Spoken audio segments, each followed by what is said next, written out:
Alert! This lie led to yesterday's shooting, and it's exactly what Soros wanted. George Soros is the puppet master behind much of the evil perpetrated by the left. His financial interests are extensive, and he's driven by a decade-long fanatical devotion to Marxist ideology.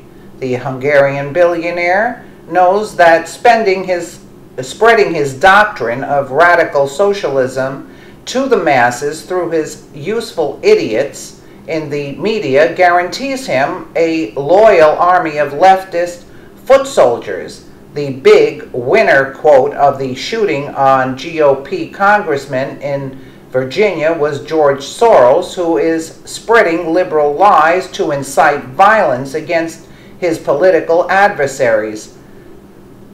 The beauty of Soros's plan is he doesn't need to directly hire people, although his money buys him a lot of muscle, which can be seen when Black Lives Matter starts destroying private property.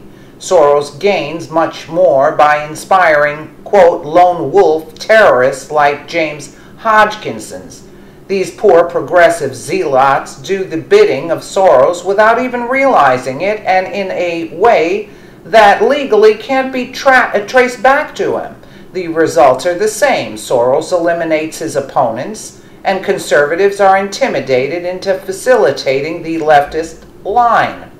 Meanwhile, the brainwashed acolytes think every law they break and every crime they commit is in the name of, quote, democracy. They don't care about harming innocents or even dying themselves. They're happy to go down as a martyr.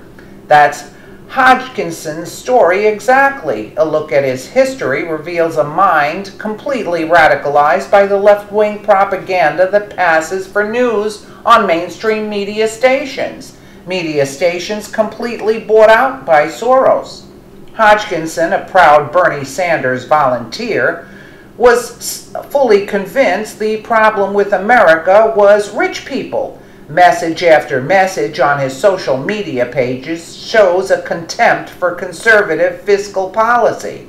He was enamored with highly progressive taxes.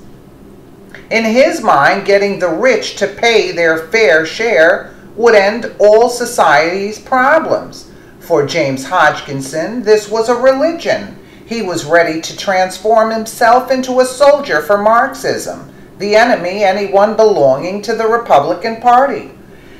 His was a mind that lived off conspiracy theories. Hodgkinson even believed that taxing the rich would have prevented events like the Great Depression and the Great Recession of late 2007.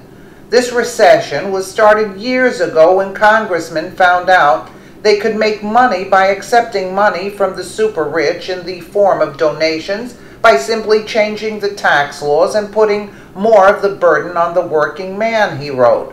What does the media expect when they can constantly push this narrative? When they give fuel to the belief in class warfare via the narratives of widespread racism and Russian collusion? They have to know their audience is going to react violently. There's no other logical consequence to telling someone his country is being taken over by a racist dictator who wants to step all over the working class. The media are either incredibly naive or totally complicit. Either way, they bear at least some of the responsibility for the shooting in Alexandria, Virginia, and they are particularly responsible for future crimes inspired by their peddling of Marxist ideology. We have to hold the pushers of these false narratives accountable. They can no longer be allowed to openly and brazenly incite violence against America. Let's push back before it's too late.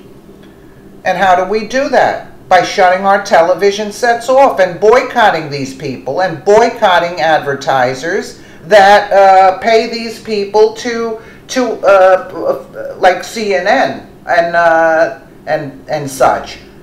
Boycott them. Don't buy the newspapers. That's it. The Republican side, the right side, is the one who holds most of they're the working class. The liberals, they don't have any money. There are very few of them, only the stars that are puppets of George Soros. Let us know what you think in the comments below, and thank you so much for watching.